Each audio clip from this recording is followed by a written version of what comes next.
Welcome back guys sa another episode ng ating PCB making para sa ating Sumubot version 3.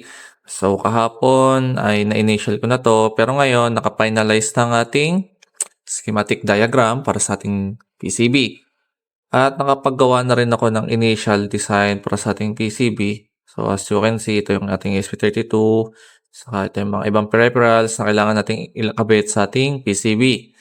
And ang size muna na nilagay ko dito, kinumpir ko muna siya doon dito sa prototype na 80 by 60 mm.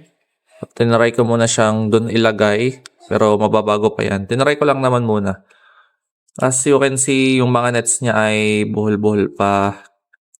And try nga natin siyang i-auto route.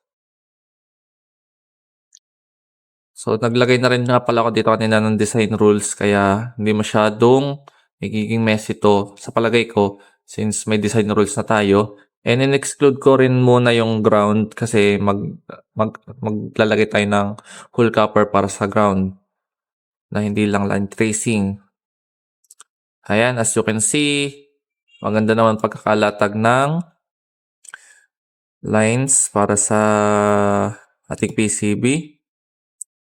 Ayan. As you can see din na may iba't ibang thickness ang kanyang copper. Para sa ano kasi, sa mga power lines, ginawa ko siyang 30 mil or around 0.5 mm. Kasi mas maraming dadaan dyang current, kaya dapat mas malaki yung thickness ng width niya. So, okay naman. Goods.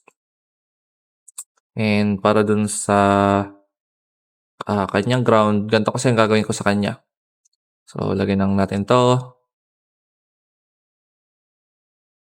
So, sa rat niya kasi, ground lang yung walang nakalagay. Kaya, yung select natin net para sa ating copper area ay is ground. So, okay na naman to. Confirm.